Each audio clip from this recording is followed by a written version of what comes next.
Hi friends, welcome to Rajalakshmi's kitchen. ഇന്ന് വളരെ സിമ്പിളായിട്ടുള്ള ഫ്രൂട്ട് സ്റ്റാർട്ടറാണ് കാണിക്കുന്നത്. ഇത് റെഡിയാക്കാൻ ഇതേപോലുള്ള ഫ്രൂട്ട്സാണ് വേണ്ടത്. ഇത് കൂടാതെ സപ്പോട്ട, കിവി ഇതെല്ലാം ഉണ്ടെങ്കിലും ചേർക്കാവുന്നതാണ്. ചെറിയ സോഫ്റ്റ് ആയിട്ടുള്ള ഫ്രൂട്ട്സുകൾ, അതുകൂടാതെ ഹണിയും ചേർക്കുന്നുണ്ട്. ഈ ഫ്രൂട്ട്സ് എല്ലാം തന്നെ ഓരോ കപ്പ് അളവിലാണ് കട്ട് ചെയ്തെടുത്തത്. അധികം പുളിയില്ലാത്ത മധുരമുള്ള ഓറഞ്ച്, ഗ്രേപ്സ്, അതുപോലെ മാംഗോയും എടുക്കുമ്പോഴാണ് കൂടുതൽ സ്വാദ്. ഇതിൽ റോബസ്റ്റ് പഴമാണ് ചേർത്തത്. ഇതിന് പകരം ചെറുപഴവും നന്നായിരിക്കും. നമുക്കത് എങ്ങനെ മിക്സ് ചെയ്തെടുക്കുന്നത് നോക്കാം. ബൗളിലേക്ക് 1 കപ്പ് അളവിൽ കട്ട് ചെയ്ത ഗ്രേപ്സ്, സീഡ്ലെസ് ഗ്രേപ്സ് ആയിരുന്നു നല്ല മധുരമുള്ളത്. അതുപോലെ ഓറഞ്ച് നല്ല ക്ലീൻ ആക്കി ഇട്ട് കട്ട് ചെയ്തെടുത്താണ്.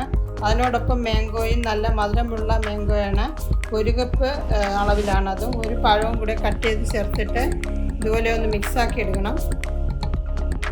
മിക്ക കുട്ടികളും ഫ്രൂട്ട്സ് കഴിക്കാൻ വളരെ മടി കാണിക്കുന്ന കൂട്ടത്തിലാണ്. അതുകൊണ്ട് ഇതേപോലെ ഉണ്ടാക്കി കൊടുത്താൽ എത്ര വേണമെങ്കിലും കഴിക്കും. അതവർക്ക് വളരെയധികം ഇഷ്ടപ്പെടും. അത്ര നല്ല സ്വാദാണ്. ഇതേപോലെ ഒന്ന് മിക്സാക്കിയതിന് ശേഷം 1 ടേബിൾ സ്പൂൺ ഹണി ചേർക്കാം. നമ്മൾ എത്ര ക്വാണ്ടിറ്റിയാണോ ഫ്രൂട്ട്സ് എടുക്കുന്നത് അതിനനുസരിച്ച് ഹണിയും ചേർക്കാവുന്നതാണ്. എന്നിട്ട് അതൊന്നുകൂടെ ഒന്ന് മിക്സ് ആക്കണം. ചൂട് കാലാവസ്ഥയിലൊക്കെ അരമണിക്കൂർ ഫ്രിഡ്ജിൽ വച്ചിട്ട് തണുപ്പിച്ച് ഉപയോഗിക്കാവുന്നതാണ്. അതല്ലെങ്കിൽ ഇൻസ്റ്റൻ്റായിട്ടും കഴിക്കാവുന്നതാണ്.